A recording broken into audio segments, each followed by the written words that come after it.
இன்னைக்கு நம்ம யாரை பத்தி தெரிஞ்சுக்க போறோம் அப்படின்னா, தென்னிந்திய திரைப்பட நடிகை தேவிகா அவங்கள பத்தி தெரிஞ்சுக்க போறோம்.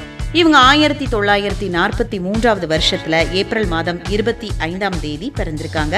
2002 வருஷத்துல மே 2ஆம் தேதி மறைஞ்சிருக்காங்க. ஏறத்தாழ 150 திரைப்படங்கள்ல நடிச்சிருக்காங்க. இவங்க சிவாஜி கணேசன், எம்ஜிஆர் அவங்களோடையும் நடிச்சிருக்காங்க. இவங்களோட பூர்வீகம் ஆந்திரா. இவங்களோட இயற்பெயர் பிரமீளா. தமிழ் திரைப்பட இயக்குனரான பீம் சிங்கு கிட்ட துணை இயக்குனராக பணியாற்றிய எஸ் தேவதாச திருமணம் செஞ்சுக்கிட்டாங்க. தேவிகா தெலுங்கு திரையுலகில பிரபலமான ரகுபதி வெங்கையா நாயுடோட பேத்தி.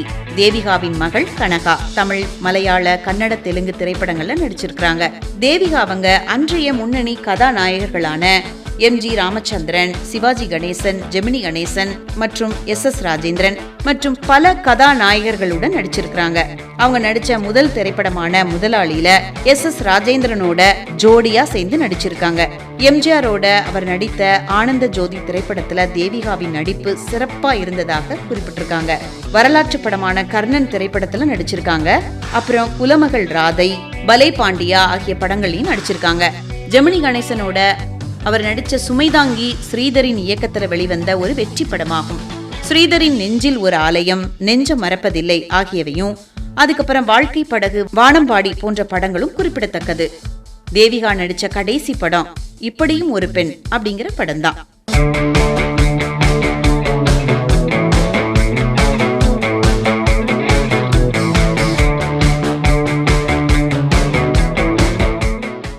இப்ப நம்ம யார பத்தி தெரிஞ்சுக்க போறோம் அப்படின்னா, பழம்பெரும் திரைப்பட நடிகர் கே பாலாஜியை பத்தி தான் தெரிஞ்சுக்க போறோம். இவர் 1934 வருஷத்துல ஜூன் மாதம் 24ஆம் தேதி பிறந்திருக்காங்க. 2009 வருஷத்துல மே 2ஆம் தேதி இறந்திருக்காங்க. கதாநாயகனாக, எதிரியாக, குணச்சித்திர நடிகராக தமிழ் திரையுலகத்துல கால் நூற்றாண்டுக்கு மேலாக நடிச்சிருக்காங்க. படித்தால் மட்டும் போதுமா, பலே பாண்டியா உட்பட ஏராளமான தமிழ் படங்கள்ல நடிச்சிருக்காங்க. பல திரைப்படங்களை தயாரித்தும் இருக்காங்க. இவரது அசாத்தியமான வில்லத்தனத்தை பாராட்டி இவருக்கு பீமன் பாலாஜி அப்படிங்கிற பொருத்தமான பெயரை வழங்கியிருக்காங்க. பாலாஜியோட பூர்வீகம் கேரளா. தொடக்க காலத்துல இவர் சென்னை கிண்டியில இருந்த நரசுஸ் அப்படிங்கிற ஸ்டுடியோல தயாரிப்பு நிர்வாகியாக பணியாற்றிருக்காங்க. 1953 ஆண்டு வெளிவந்த ஔவையார் அப்படிங்கிற படத்துல முதலா நடிச்சிருக்காங்க. அதை தொடர்ந்து சகோதரி, பலே பாண்டியா, படித்தால் மட்டும் போதுமா ஆகிய படங்கள்ல துணை நடிகராக நடிச்சு பிரபலமாயிருக்காங்க. மனமுள்ள மருதாரம் அப்படிங்கிற படத்துல கதை தலைவனாக நடிச்சிருக்காங்க. பாலாஜி தன்னோட சுஜாதா சினி ஆர்ட்ஸ் திரைப்பட தயாரிப்பு நிறுவனம் மூலமா திரைப்படங்களை தயாரிச்சிருக்காங்க. ஜெமினி கணேசன் கதை தலைவனாக நடித்த அண்ணாவின் ஆசை அப்படிங்கிற படத்தை முதலா சொந்தமா தயாரிச்சிருக்காங்க.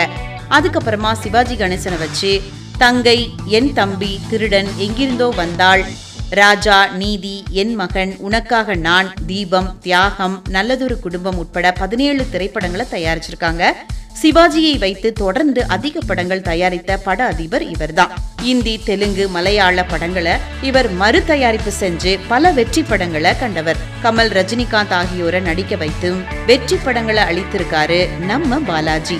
மிக சிறந்த வகையில குறித்த காலத்துல படத்தை எடுத்து வெளியிடும் திறன் கொண்ட பட தயாரிப்பாளராகவும் பாலாஜி திகழ்ந்திருக்காரு. பாலாஜியோட மனைவி பேரு ஆனந்தவல்லி. இவங்களுக்கு சுரேஷ் பாலாஜி அப்படிங்கிற மகனும் சுஜாதா, சுசித்ரா அப்படிங்கிற 2 மகள்களும் இருக்காங்க. சுசித்ராவை பிரபல மலையாள நடிகர் மோகன்லால் திருமணம் செஞ்சிருக்காங்க.